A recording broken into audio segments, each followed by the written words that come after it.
वर्धा जिल्हा आहे. वर्धा तालुका इसापूर नावाचं गाव आहे. काकाजी बघा आता काय करत आहे तुम्ही? शेती. नाही नाही नाही, हे काय करत आहे सध्या? वखरण आहे. वखरण चालू आहे. परवाच्या दिवशी लागवण करणार आहे असं त्यांचं म्हणणं आहे. म्हणजे बघा आजची 10 जून 2025, ठीक आहे. आता मी त्यांना विचारलं की मागच्या वर्षी कधी लागवड केली होती तुम्ही, तर मागच्या वर्षी 10 जूनला. आता मी म्हणजे अचंबातच पडलो. मागच्या वर्षी 10 जूनला, 10 जून 2024. पण पेरणी सक्सेस झाली का? नाही. पेरणी सक्सेस झाली नाही, मोड झाली. म्हणजे दुबार पेरणी करायचं काम पडलं. पहिले काय पेरलं होतं? पराठी सोयाबीन. पराठी सोयाबीन. आणि दोन्ही पराठी वाया गेली, सोयाबीन वाया गेलं, बरोबर. आणि मग मागच्या वर्षी 10 तारखेला पेरून पराठी सोयाबीन वाया गेलं. मग या वर्षी आणखी 12 तारखेला तुम्ही लागवड काऊन करत आहे? म्हणून सांगितलं पाणी.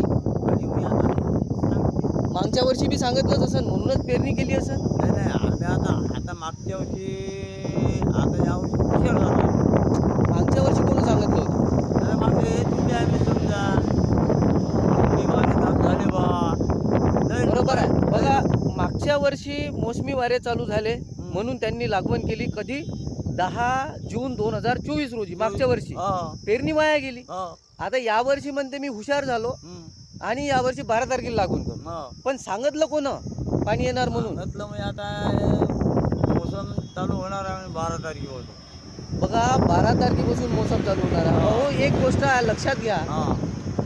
तर आपण आता एवढ्या वर्षापासून शेती करत आहोत. येऊ द्या ना जरासं पाणी, 5 दिवस जाऊ द्या ना. पुढं काय फरक पडून राहिला? तसं मग 12 तारखेपासून अंदाज करून राहिलो पाण्याचा.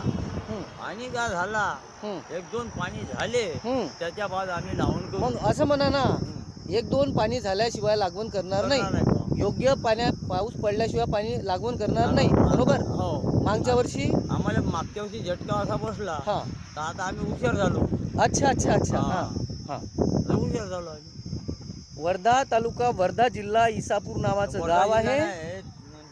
आणि देवळी तहसील, इसापूर नावाचं गाव आहे. हे बघा वखरपाडी चालू आहे आणि आता शेतीची चांगली जय्यत तयारी काकाजी करत आहे. तर धन्यवाद. येतो मग. हां, ठीक आहे.